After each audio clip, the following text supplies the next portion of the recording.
We'd been together for 22 years. Met in college. Then came a surprise pregnancy, a rushed wedding, and twins. Nothing went how we imagined it, but we tried. We were good parents. We built a home. We showed up for each other. And then the kids grew up and left, and that's when it all started. I didn't realize how much had cracked underneath until the silence made it impossible to ignore. I didn't realize until it was too late for conversations, but not too late for answers. Her name was Monica when I met her. Monica Parker. She was confident, sharp, and full of ambition. I was drawn to her instantly. She had this way of walking into a room like it already belonged to her. We were 20, figuring out who we wanted to be, testing limits, and dreaming big. She talked about moving to Seattle or New York and starting her own design firm. I wasn't sure where I was headed yet, but I knew I wanted her in my life. Then came the pregnancy. We were stunned, scared, not ready, but we decided to face it together. I proposed, she said yes, and we were married by the end of the semester. A few months later, our twins were born, Lena and Jake. That day changed everything. Gone were the late nights and free weekends. Now it was diapers, feedings, bills, and the kind of exhaustion no one warns you about. We moved fast, faster than we should have. I worked whatever jobs I could find while finishing school, tutoring, warehouse shifts, deliveries. Monica put her education on hold to take care of the babies. Eventually, she went back part-time and started freelancing as a designer. I finished my degree and got certified to teach history at the high school level. We weren't rich, but we built something stable, something ours. Our 20s were a blur of parent-teacher conferences, sick days, budget planning, and packed lunches. Romance took a back seat to survival, but we didn't fight it. We were partners. That's how I saw us. We built routines, shared the load, leaned on each other. Our friends used to say we were solid, and I believed them. We didn't have fireworks, but we had trust, teamwork, mutual respect. That's why what happened later hit me so hard. After the kids turned 20 and moved out, Jake to college in Denver, Lena to an internship in Chicago, the house felt bigger than ever. Empty in a way I couldn't quite explain. I thought it was just the silence, the adjustment period. But it was more than that. Monica changed. At first, it was subtle. She stopped asking me about my day, ate meals separately, claimed she was catching up on projects, and started staying out late. When I asked where she'd been, she shrugged me off. Client meetings, she said. But her phone was always face down. She started sleeping in the guest room, saying I snored too much. Then came the attitude shift. Snapping over nothing, criticizing everything I did. One night, out of nowhere, she said, "You stole my 20s from me." I froze. She repeated it, louder. "I gave up everything. You just coasted along, and I cleaned up the mess." I didn't even know what she meant. I worked just as hard. We both gave up things.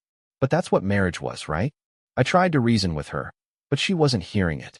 She looked at me like I was the thing holding her back from some better life. And the resentment didn't fade. It grew sharper, more focused. She'd throw around threats about the house, our savings, even trying to start over without me. I started to suspect she was seeing someone. I couldn't prove it, but her behavior didn't lie. She started disappearing overnight, claiming she was too tired to drive home after work events. She dressed up more. She smiled at her phone in ways she never smiled at me anymore. Still, I waited. I didn't want to detonate everything while Lena and Jake were still finding their footing. I wanted them to finish school, settle into adulthood, before their world cracked in two. So I bit my tongue, kept the peace. The kids noticed. Jake asked me one day, "Is Mom okay?" I said she was stressed.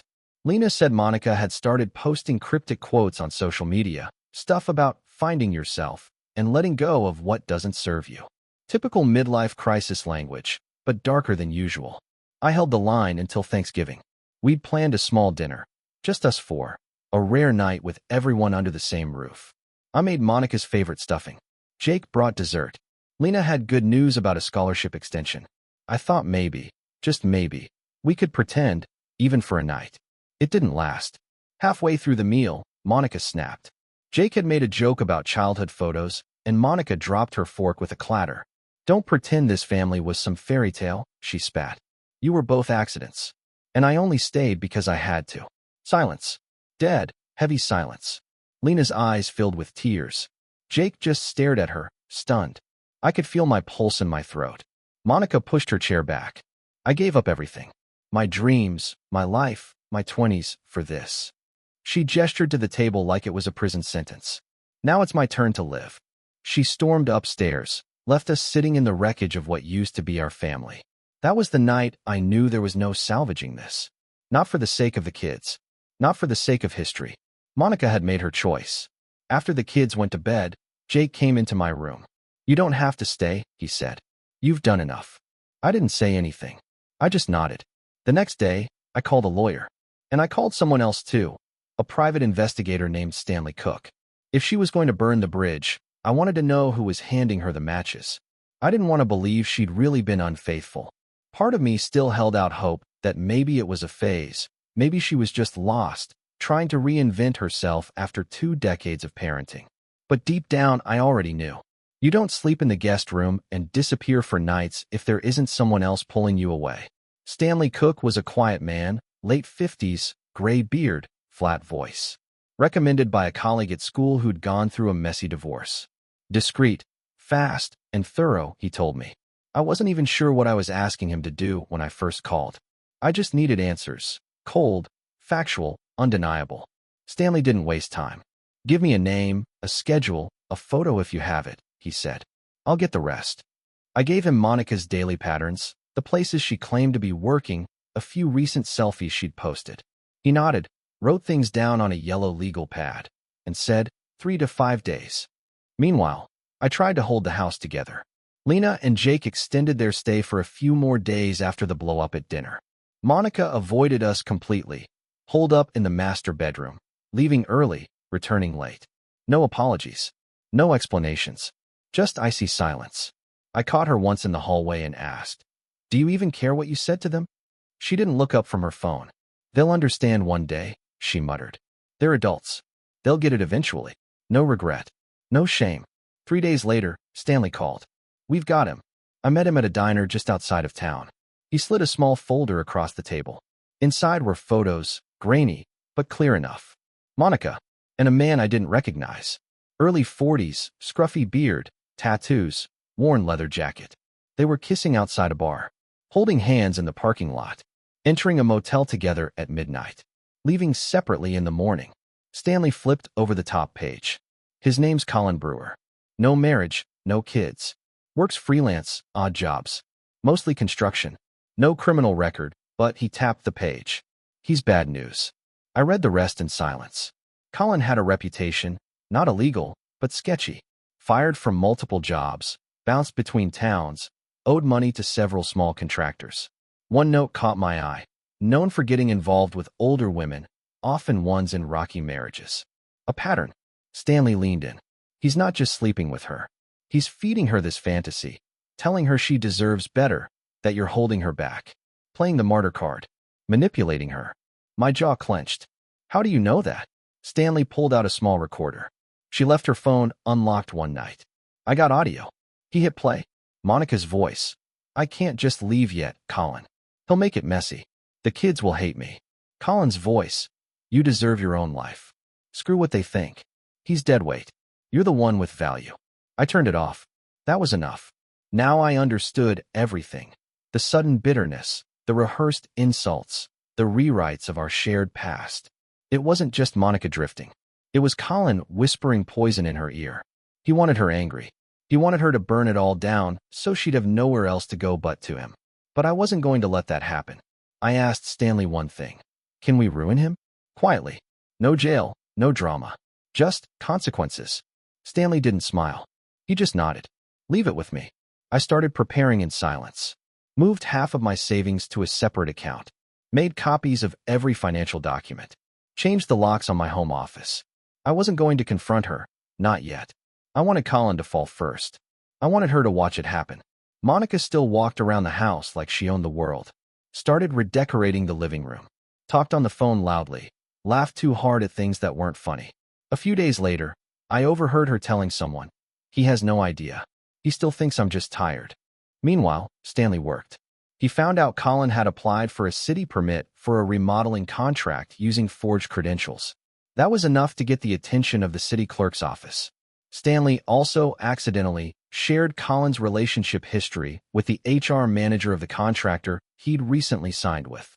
Apparently, one of the manager's sisters had dated Colin and had been ghosted after lending him money. The manager dropped him the next day.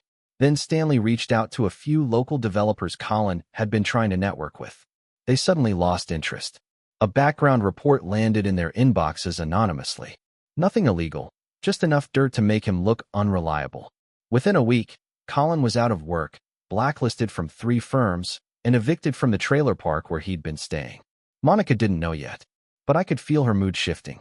She was more anxious, checked her phone constantly, started pacing the kitchen like a caged animal.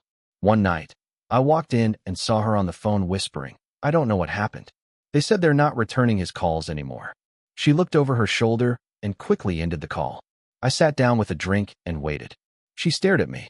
"What?" she said. I shrugged, just enjoying the peace and quiet. She narrowed her eyes. "You're up to something." I raised my glass. "Aren't we both?" That night, she didn't come home. The next day, Jake called. Mom texted me. Said she's staying with a friend for a while. "You okay?" I told him I was. Told him things were changing. He didn't push. "I support whatever you need, Dad." A week passed. Monica didn't return. The house was calm again. No slamming doors. No sighs of resentment. Just me and my thoughts. Then, suddenly, she came back. She walked in like nothing had happened, suitcase in hand, fake smile on her face. "I just needed space," she said. Some clarity. I didn't respond. I just looked at her and said, "Colin find any new work yet?" The blood drained from her face. I stood up, walked past her, and said quietly, "You might want to ask him why all his opportunities vanished this month." She didn't follow me. She stood there in the hallway, speechless. And for the first time in years, I felt like I had the upper hand. She stayed frozen in the hallway for a full minute after I walked past. I didn't look back. I didn't need to. I could feel her mind racing behind me, connecting the dots, wondering how much I knew, how long I'd known it, and how badly she'd underestimated me. I went out to the porch and sat with my coffee, watching the wind bend the trees across the yard. It was quiet, peaceful, the kind of quiet I used to crave when the twins were toddlers and the house was a whirlwind. Now, that same silence was something I'd earned. She didn't speak to me that first night back, just stayed locked in the bedroom, probably texting Colin, probably getting no response. I imagined him, angry, panicked, realizing he'd lost contracts, lost his housing, and now Monica too. He probably blamed her. Guys like him always do. Use someone until they break, then turn on them like it was their fault. That was fine by me. Let him stew in that. Let her taste it too. The next morning, she came down to the kitchen while I was making eggs. Her face was pale, makeup-free for the first time in weeks. "I'd like to talk," she said carefully. "Sure," I said, not looking up from the skillet. She hesitated. "Can we sit?" "Talk now," I said. "I've got a meeting soon." She sat at the table like a guest in her own home. "I know things have been tense," she began. I let her talk. She went on about pressure, identity, regrets.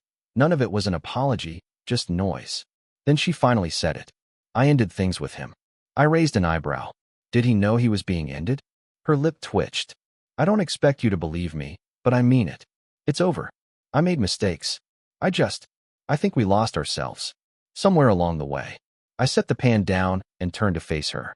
"No, Monica, you didn't lose yourself. You chose someone else. You chose lies. You chose to poison our history to make your choices easier." She went quiet. I could see the tears starting, the lip trembling. A few years ago, it might have broken me to see her like that. Now it felt like a performance I'd already seen too many times.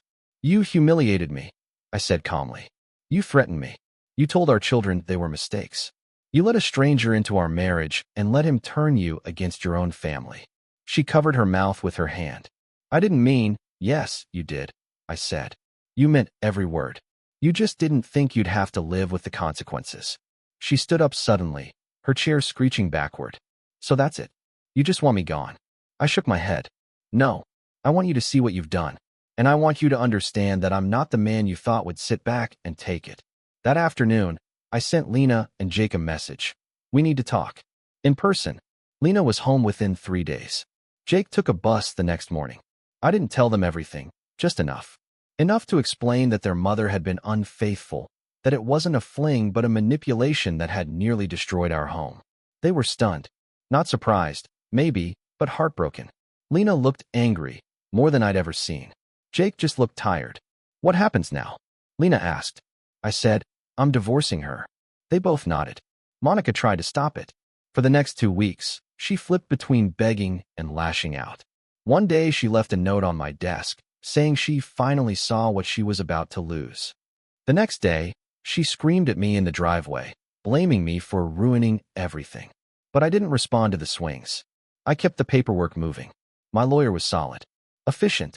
We drafted a fair settlement. She could have half of what we built, nothing more. I wasn't out for blood. I just wanted out. Then came the curveball. My lawyer called me one afternoon, saying Monica had attempted to claim spousal abuse in an amended filing. She's saying she feared you would retaliate violently, he said. No history, no proof, but she's hoping it'll buy her more leverage. My jaw locked. She's lying, I said. Of course she is, he replied. But we'll handle it. I didn't get angry. I got strategic. Stanley found something else about Colin, a paper trail of small scams. Fake invoices. Unlicensed jobs. A woman in a nearby town who said he disappeared with her money after promising to build a deck. She was willing to sign a statement. I compiled it all, handed it to my attorney, and let the machine grind forward. Within a week, Monica's abuse claim was dropped. Within 2, Colin was being investigated for fraud by the local licensing board. And within 3, the court denied Monica's request for extended spousal support. She had no ground to stand on. One evening, after signing the final divorce documents, she stopped by unexpectedly. I was sitting in the den, watching the same local news I always did. She walked in like a ghost. I didn't expect you to turn into this, she said. So cold. I didn't look at her. You expected me to collapse. To beg. Maybe even fight for you. I turned my head slowly. You expected the man I was 20 years ago. You should have been watching the man I became. She stood there a moment longer, then said softly, I loved you. Once. I know, I said. And I loved you. Once. That was the last time we spoke. A few weeks later, I heard from a mutual friend that Colin had left town. Skipped out on rent. Left Monica behind. I didn't smile. I didn't cheer. I just sat in the quiet of my house and let the silence settle once more. This time, without the weight of betrayal behind it. It was finally over. And I wasn't broken. I was free. Freedom doesn't come with fanfare. There was no great sunrise moment. No music swelling in the background. It was just quiet. A deeper quiet than before. Not the silence of tension, of someone storming through the house pretending not to see you, but the kind where the air feels lighter, like something heavy finally got peeled off your back. I woke up early that first Saturday after everything was finalized. No texts from lawyers. No tension in my chest. Just black coffee and birdsong through the window. It sounds small, but it felt enormous. Lena stayed with me for a few days after the divorce went through. She cooked dinner the first night, her mom's old chicken stir-fry recipe, which hit me harder than I expected. We sat at the table like 2 adults trying to make peace with the fact that a whole chapter had just ended. She didn't even cry, Lena said softly, stirring her rice. When I told her I wasn't coming to her place for Thanksgiving, I nodded. She doesn't know how to feel guilt anymore. Not real guilt. Lena didn't argue. She just sighed. I always thought she was the strong one. But now I think maybe it was you the whole time. Jake arrived the next day. He didn't say much at first. He was quieter than Lena, more introspective, like he needed to process everything internally before putting words to it.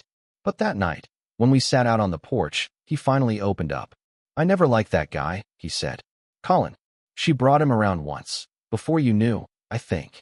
Said he was a client. But I could tell. He looked at her like he owned her. I stayed quiet. You don't deserve what she did, he continued. You deserve better. Still do. That meant more than he probably realized. In the following weeks, I began to rebuild. Not dramatically, not by getting a sports car or chasing some new flame, but by reclaiming the parts of myself that had gone silent during the last few years. I rejoined my old bowling league. Started working out again, slow and steady. Took a trip to a Civil War battlefield I'd always wanted to visit. Lena helped me repaint the living room. Jake brought over a record player and a stack of old vinyls. We laughed more. Ate dinner with the TV off. Found a rhythm again. Monica, meanwhile, didn't vanish. She lingered like a ghost at the edges of everything. I'd hear things. She'd moved in with a coworker temporarily, was struggling to get freelance work. Some of the local design firms had quietly cut ties with her. Apparently, word had gotten around, not about the affair exactly, but about the drama, the way she tried to weaponize the divorce. Nobody wants to deal with someone who might turn a personal crisis into a PR nightmare. I wasn't trying to punish her anymore. I didn't need to. Life was handling that for me.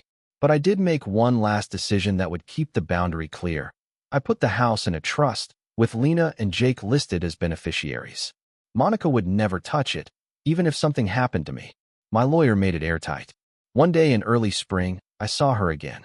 I was coming out of the grocery store when she stepped out of the wine shop next door. She looked thinner, tired. Not the composed version of herself she always kept polished for the public. She saw me, hesitated, then walked over. I heard about the trust, she said without greeting. Through Lena. I gave a slow nod. Yeah. You didn't have to do that, she said. I'm still their mother. I met her eyes. Exactly. Their mother. Not my wife. Not my partner. That part's done. She bit her lip. I miss them. Then maybe you shouldn't have told them they were mistakes. That one landed. I saw it. Her eyes glistened, but no tears fell. You think I'm a monster, she said.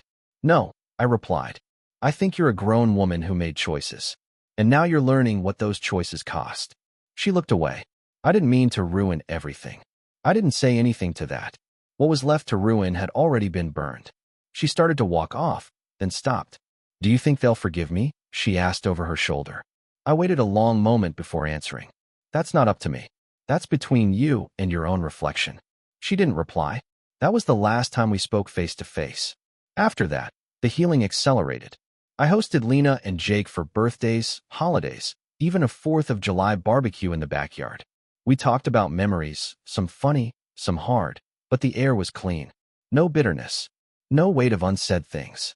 Just people moving forward. Sometimes, when I closed up the house at night, I'd pause by the door she used to slam, or the stairs where we used to argue in whispers. And I'd feel, not angry, not sad, but clear, like someone who had crossed a storm and finally reached dry land. One night, I found myself going through an old box of photos. College years. Our wedding. The twins as babies. Monica smiling in so many of them. I didn't rip them up. I didn't burn them. I just put them back in the box and slid it onto the shelf. It was a part of my life, but it wasn't who I was anymore. In the end, I didn't get revenge. I got peace. And if you ask me, that's the best kind of victory there is. By summer, it was like the house had taken a deep breath and finally exhaled. The air felt lighter, the walls less tense. It's strange how much energy people leave behind, even when they're gone. Monica's presence had been like a pressure system hovering over everything. Now it was gone, and I could breathe again. I wasn't celebrating. I wasn't that kind of man. But there was satisfaction in the quiet. In the way the morning light came through the kitchen window, without shadows of doubt. Lena was the first to mention it. You're smiling more now, she said one day while we were planting tomatoes in the backyard. You look 10 years younger. I gave a small shrug. Feels like I've aged 20, but yeah, I'm starting to feel human again. She pressed the soil down with her hands and looked up. I'm proud of you, Dad, for how you handled it all. I didn't know what to say to that. I wasn't proud of everything. There were nights I lost my temper in silence, moments I wanted to scream or throw something. But I held it together. And maybe that counted for something. Jake had started bringing his girlfriend around, Jenna, a smart, kind girl who worked in software. One evening after dinner, when Lena had already gone home, Jake hung back. You ever think about dating again? He asked. I gave him a long look. Not really. Why? He shrugged. Just wondering. You've still got a lot of life ahead of you. I smiled at that. Yeah, well, let me get through one peaceful year first. Then we'll talk. He laughed. Fair enough. I hadn't heard much about Monica until mid-July. A friend of a friend told me she'd tried to partner with a boutique design firm in town, but the deal fell through. Too much drama, they said. She has a reputation now. Apparently, she was bouncing between gigs, staying with a cousin in a small condo outside the city. Word was, she'd tried reconnecting with some old friends, but most of them had quietly distanced themselves. Drama has a way of burning bridges faster than truth can put them out. I never wished her pain. Just clarity. I heard she tried reaching out to Lena again. Sent her a long email, apologizing, saying she was in a dark place and didn't mean half of what she said at that family dinner. Lena didn't reply. She showed me the message and asked what I thought. It's your call, I said. but don't feel obligated. You have every right to protect your peace." She nodded. "I think I'm just not ready." That was enough. Jake was more reserved about it. He didn't say much, but I knew he was hurt.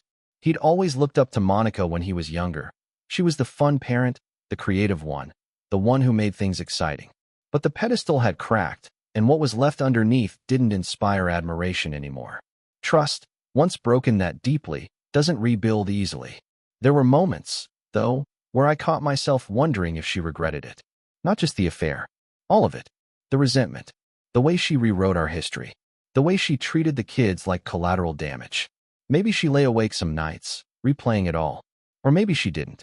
Maybe people like her never really look back.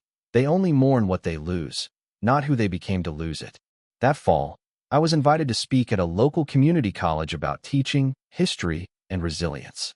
It felt strange at first, standing in front of a room full of strangers, talking about the lessons I'd learned, both in and out of the classroom. But it helped. Putting things into words, giving shape to the years, made the whole mess feel like a chapter in a bigger story rather than the end of one. After the lecture, a woman approached me. Mid-40s, sharp eyes, warm smile. Said she'd been through something similar. Said she appreciated the way I spoke. Calm, steady, without bitterness. We talked for a while. Her name was Karen. She taught literature at the same college. Before we parted ways, she handed me a business card and said, "If you ever want to grab coffee and not talk about exes, let me know." I kept the card. Didn't call right away, but it stayed on my desk, and every time I saw it, I didn't feel dread. That felt like progress. In October, Lena and Jake surprised me with a small birthday gathering at the house. Just a few close friends, nothing loud or dramatic. They made my favorite meal, lit candles, even baked a cake that looked hilariously lopsided. We laughed so hard I forgot for a moment that anything had ever been broken. It wasn't just a party. It was proof that the family still lived here, even if it looked a little different than before. Monica wasn't invited.